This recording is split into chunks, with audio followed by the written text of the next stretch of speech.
नमस्कार साथियों, आपसे अनुरोध है कि इस वीडियो को देखने से पहले इसका पहला भाग अवश्य देखें, जिसकी लिंक नीचे दी गई है। अब हम आगे की कहानी शुरू करते हैं। वैज्ञानिक कहते हैं कि आज हम टेक्नोलॉजी की शैशव अवस्था में हैं। आगे होने वाली खोजों के नतीजे चौंकाने वाले होंगे। सृजन और संहार की दैवीय क्षमताएं हासिल करने के बाद मनुष्य हमारे तथाकथित ईश्वर की भूमिका निभाने की कगार पर खड़ा है। क्वांटम फिजिक्स में डबल स्लिट एक्सपेरिमेंट यह साबित करता है कि यदि किसी सब एटॉमिक पार्टिकल को ऑब्जर्व किया जाए तो वह अलग तरह से व्यवहार करता है। इससे यह साबित होता है यदि प्रकाश को देखा जाए तो वह फोटॉन्स यानी कण की तरह बिहेव करता है, और यदि ना देखा जाए तो तरंग की तरह व्यवहार करता है, जो हमारे देखने का नजरिया ही बदलने वाला है। क्वांटम एंटेंगलमेंट की थ्योरी एक अलग ही लेवल पर ले जाती है। इसके अनुसार यदि एक पार्टिकल पृथ्वी पर है और दूसरा किसी और आकाशगंगा में है, यदि दोनों एक दूसरे से इंटेंगल हैं तो एक की पोजीशन बदलने से दूसरे की तुरंत बदल जाती है। इसमें कोई टाइम लैप्स नहीं होता, जबकि अब तक हम जानते हैं कि लाइट की स्पीड से तेज कुछ भी नहीं चल सकता। इसी के लिए 3 वैज्ञानिकों को 2022 का नोबेल पुरस्कार दिया गया। क्वांटम सुपरपोजिशन के आधार पर क्वांटम कंप्यूटर बनाने की होड़ पूरी दुनिया में लगी हुई है, जो मौजूदा सुपर कंप्यूटर से लाखों गुना तेजी से काम कर सकेंगे। सर स्टीफन हॉकिंग, जिन्होंने ब्रीफ हिस्ट्री ऑफ टाइम और थ्योरी ऑफ एवरीथिंग से ब्रह्मांड के रहस्यों को समझाया है, उनके अनुसार इस ब्रह्मांड को चलाने के लिए किसी ईश्वर की जरूरत नहीं है। यह स्वतः ही अपने नियम से चल रहा है। कुल मिलाकर विज्ञान ने ईश्वर के बारे में हमारी समझ का दायरा इतना बढ़ा दिया है कि इस ज्ञात जगत में यदि हम ईश्वर को खोज लेने की बात करते हैं तो यह वैसा ही है कि हम समुद्र से एक बाल्टी पानी लें और उसे अच्छी तरह से जांच परख कर इस नतीजे पर पहुंचें कि समुद्र में डॉल्फिन या शार्क मछली जैसी कोई चीज़ नहीं रहती।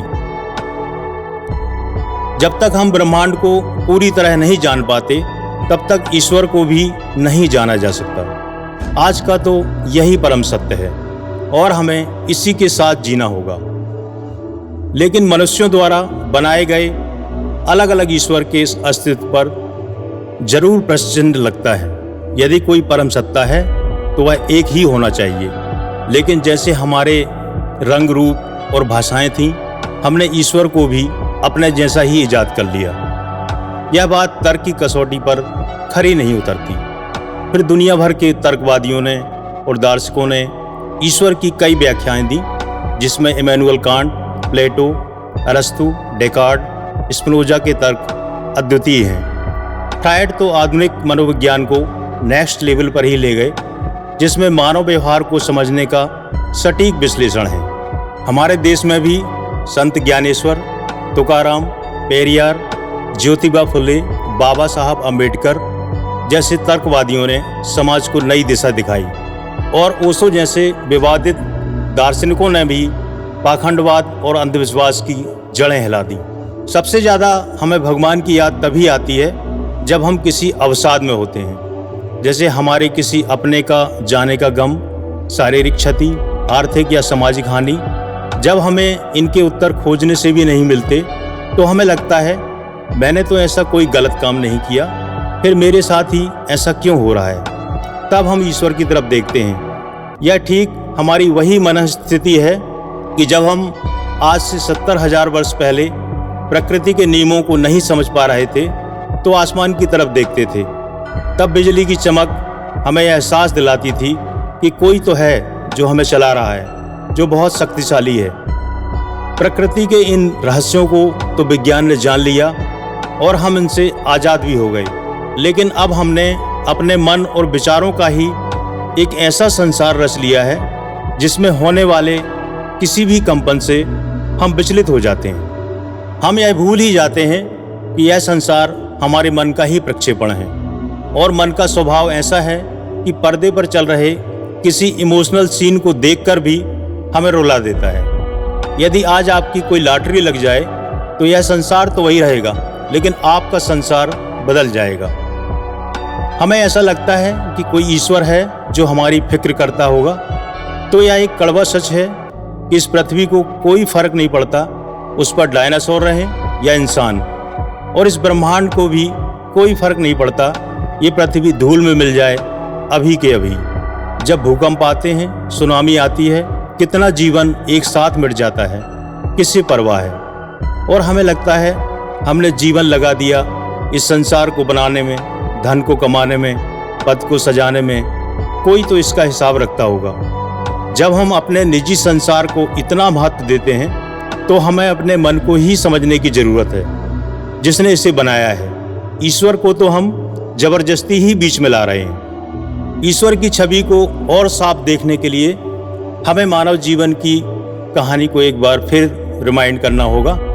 करीब 4.5 अरब वर्ष पहले हमारा ग्रह बना और इसमें 3.8 अरब वर्ष पहले जीवन पैदा हुआ। करीब 20 करोड़ वर्ष पहले डायनासोर आए और चले गए। कितना ही जीवन पृथ्वी की गर्त में चला गया, जिसका हम आज पेट्रोल और रसोई गैस के रूप में इस्तेमाल कर रहे हैं। मानव सभ्यता का इतिहास मात्र 20 लाख साल पुराना है, जिसके 95% हिस्से को हम अब भी परिचित नहीं हैं। इसका बेनिफिट ऑफ डाउट हमेशा धर्मों के हिस्से में जाता है। करीब 5 लाख साल पहले इस धरती पर 8 प्रकार की मानव प्रजातियां थीं और मात्र 70,000 साल पहले तक हम एक मानव प्रजाति बचे हैं, जो जंगलों में अन्य जानवरों के साथ प्राकृतिक वास यानी गुफाओं में रहा करते थे। मात्र 12,000 साल पहले आई कृषि क्रांति ने हमें एक साथ समूह में रहने की गुंजाइश दी और हम एक मानव सभ्यता के रूप में विकसित हुए। हजारों वर्षों तक हम कुल देवताओं और प्रकृति के देवताओं के ही अधीन थे। उस समय तक किसी भाषा या लिपि का आविष्कार भी नहीं हुआ था। कागज का आविष्कार मात्र 200 ईसा पूर्व में हुआ है। उस समय मिट्टी की पट्टियों पर कुछ लकीरें खींचकर हिसाब किताब लिखा जाता था। हथियारों के नाम पर हमारे पास कुछ चकमक पत्थरों और लकड़ी के भालों के अलावा कुछ भी नहीं था। लाखों साल हमने इन्हीं के सहारे गुजार दिए। कुछ सबूत हमें सिंधु घाटी और मेसोपोटामिया की सभ्यता के अवशेषों में देखने को मिलते हैं, जो लगभग 8 से 10,000 साल पुरानी है। इसके पहले की हमारी कहानी पर आज भी पर्दा पड़ा हुआ है। हमारे सभी प्रचलित धर्म मात्र 4 से 6,000 साल पुराने हैं। यह एक निर्विवाद सत्य है कि ईश्वर की धारणा इस धरती पर मनुष्य आने के बाद ही आई है, क्योंकि बाकी जीवन तो अभी भी ईश्वर से बेखबर फल फूल रहा है। धर्म कहते हैं कि इस धरती को ईश्वर ने बनाया और वही इसे चला रहा है। यह भी एक अकाट सत्य है कि एक दिन ऐसा भी आएगा जब हम इंसान इस धरती से विलुप्त हो जाएंगे। इसकी वजहें भी मौजूद हैं और कुछ हम तैयार कर रहे हैं। तो ईश्वर की अवधारणा भी हमारे साथ विलुप्त हो जाएगी। फिर यह ब्रह्मांड कौन चला रहा होगा, जरा सोचिए। यदि आप चैनल पर नए हैं तो इसे लाइक और सब्सक्राइब जरूर करिए। साथ ही अपने मित्रों के साथ शेयर करिए। धन्यवाद। जय हिंद।